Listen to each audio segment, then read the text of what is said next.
कोशिश की जा रही है कि जिस तरीके से 2012 में बहुत ही प्रोग्रेसिव उत्तर प्रदेश का इंफ्रास्ट्रक्चर कैसे बेहतर हो, उत्तर प्रदेश में स्वास्थ्य सेवाएं कैसे बेहतर हो, मेडिकल फैसिलिटीज बेटर कैसे हों, एजुकेशन कैसे बेटर हो, और आज के हिसाब से एजुकेशन के साथ साथ ट्रेनिंग अच्छी हो, और वहीं सोशल स्कीम्स कैसे हों, समाजवादी पेंशन जैसी एक शानदार अच्छी स्कीम जहां महिलाओं की मदद की जा रही थी, उनके सम्मान के लिए मदद हो रही थी, उससे कोशिश करके उससे बेहतर स्कीम लाने का काम मैनिफेस्टो के माध्यम से होगा।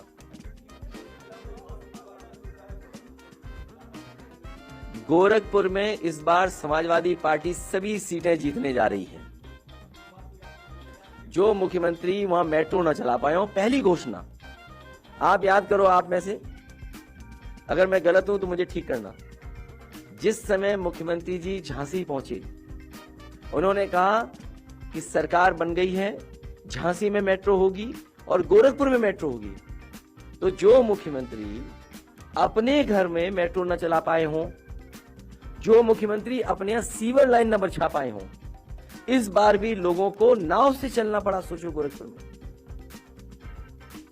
और जिस मुख्यमंत्री ने बिजली महंगी कर दी हो, बेरोजगार न जाने कितनी बार लाठी खाए गोरखपुर में, इस बार गोरखपुर की जनता इनको सबक सिखाएगी।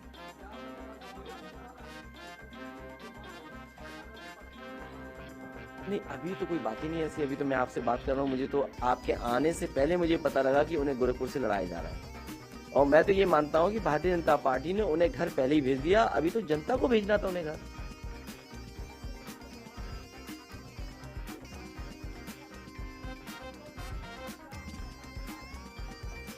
मैं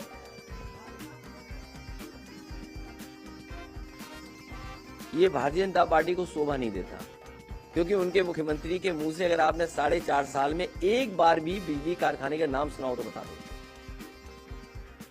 एक बार भी सुना हो तो बता दो। नहीं सुना ना, तो इसका मतलब यह है कि वो बिजली की जो बन रही थी उसको भी पूरा नहीं किया। जितने बिजली के कारखाने समाजवादी सरकार में बन रहे थे वो अभी भी नहीं पूरे हुए हैं, समाजवादी सरकार में पूरे होंगे, और 300 यूनिट फ्री बिजली देने का काम भी समाजवादी सरकार में होगा। और बहुत सोच समझ के फैसला लिया, कोई ऐसा ही फैसला नहीं लिया। और फैसला उस दिन लिया जब नया साल था, पहली तारीख थी, 22 में चुनाव होना है, 22 में सरकार बननी है। समाजवादी पार्टी और हम लोगों ने पूरा होमवर्क करके, जानकारी हासिल करके ही फैसला लिया है कि उत्तर प्रदेश में बिजली दी जा सकती है, बिजली पर्याप्त है। और जितना समाजवादियों ने काम किया, आप ललितपुर चले जाइए, बिजली के कारखाने किसने बनाए, सोलर एनर्जी के प्लांट किसने लगाए। आप महोबा में चले जाइए, सोलर के प्लांट किसने लगाए। जालौन उरई में चले जाइए, प्लांट किसने लगाए। आप बनारस मिर्जापुर में पता करिए, जहां पर फ्रांस के उस समय के प्रेसिडेंट आए थे और उन्होंने उसका उद्घाटन किया था, तो वो किसने लगाया। और कई 500 हेक्टेयर जमीन उरई जालौन में दी थी केंद्र सरकार को कि यहाँ पर बड़ा मेगा सोलर प्लांट लगा दो, लेकिन अभी तक केंद्र सरकार ने सहयोग नहीं किया। पता नहीं यूपी के साथ भेदभाव क्यों किया केंद्र सरकार ने। और मुझे याद है कलाम साहब जब आए थे, राष्ट्रपति जी, उन्होंने 9 पॉइंट प्रोग्राम पर मुझे प्रेजेंटेशन किया था। उसमें 8 पॉइंट हम पहले से ही कर रहे थे, उत्तर प्रदेश में लागू कर चुके थे, जगह जगह उसकी योजनाएं चल रही थी। और जो उन्होंने कहा कि मिनी ग्रिड से एक गांव को सोलर से पूरा बिजली दीजिए, मैंने उनसे उसी समय निवेदन किया, क्योंकि मैं बहुत जल्दी इसको लागू कर दूंगा। मैंने लागू किया, 3-4 महीने के अंदर मैंने वो गांव में बिजली फ्री दी, और उसका परिणाम ये हुआ कि उस समय के रहे राष्ट्रपति कलाम साहब खुद आए थे और उसका उद्घाटन किया था। आज भी उस गांव में पूरी फ्री बिजली है। वो चक्की चलाएं, चाहे सोलर लाइट घरों में बिजली जलाएं, चक्की चलाएं, अपना सिंचाई का काम करें, सब कुछ फ्री है।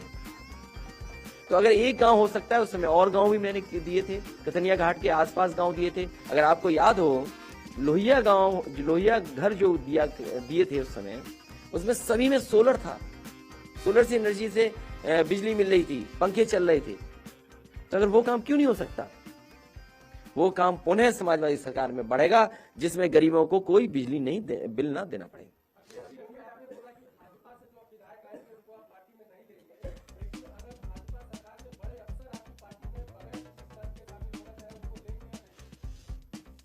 ऑफिसर तो भाजपा के ऑफिसर नहीं है, ऑफिसर बदल जाते समय के हिसाब से। तो जो उस पर विचार करेंगे, जो टिकट नहीं मांगेंगे और ऑफिसर होंगे, उन पर विचार करेंगे। किसने? जी,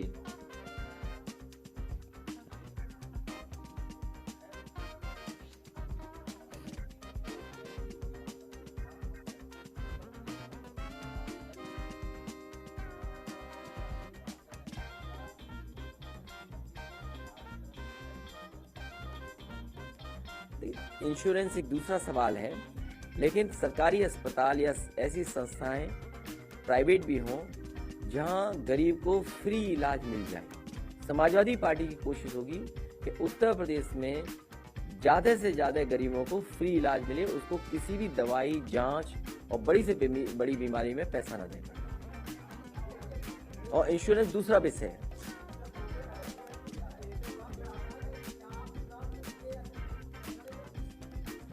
अभी नहीं बताएंगे, पार्टी तय करेगी, उसी हिसाब से फैसला लेंगे।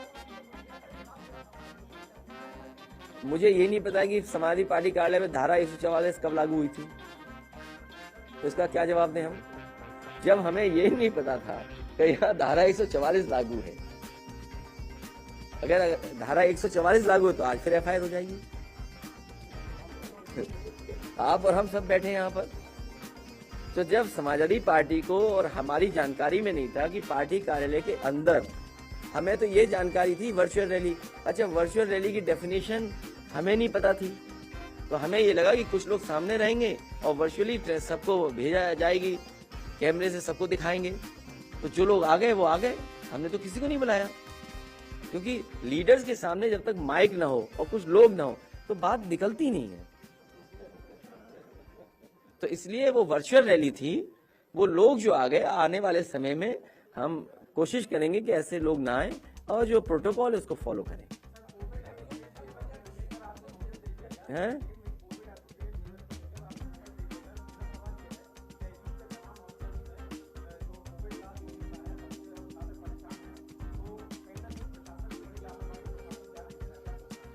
प्रशासन कभी भी ध्यान नहीं देगा।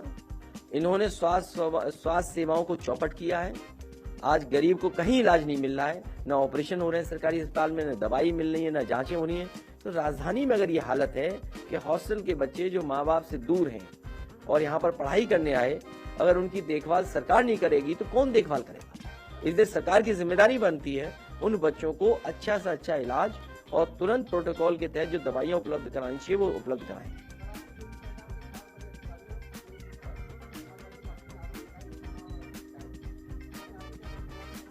देखिए, अगर विपक्ष की सरकार होती तो सब अधिकारी अभी तक हट गए होते।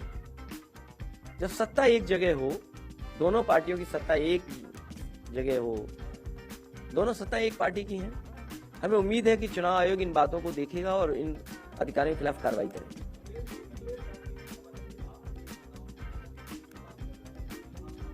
तो हम तो चाहते हैं जल्दी चले जाएं, जो जाना चाहते हैं, तो जगह तब भी खाली हो। नहीं नहीं नहीं, रुकेंगे नहीं। हम एक विचारधारा और एक लड़ाई लड़ रहे हैं, किस किस को रोकेंगे, कब कौन चला जाए।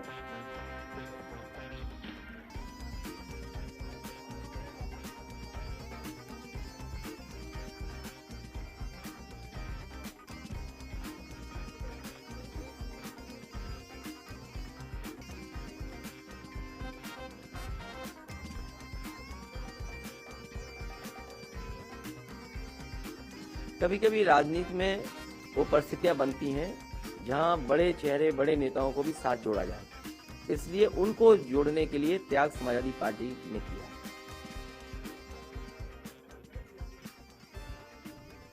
कई बार ऐसा भी देखने को मिलता है कि जो नेता हैं उनके आने से एकदम माहौल बदल जाता है।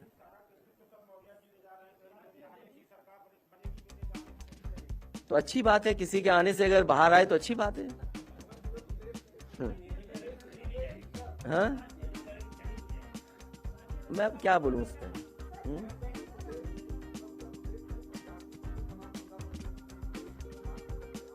तुम बात ही नहीं समझ पाते हो। नहीं, 80, मैंने ये कहा कि 80% लोग समाजवादी पार्टी और सहयोगी दलों के साथ हैं। जब से वो लोग आ गए हैं तो 20% खिलाफ लोग भी उनके हमारे साथ आ गए। तो जब खिलाफ लोग आ जाएंगे, गठबंधन के साथ पहले से 80% लोग थे, तो इनका सफाया हो जाएगा। वो स्टूल वाले उप मुख्यमंत्री हैं।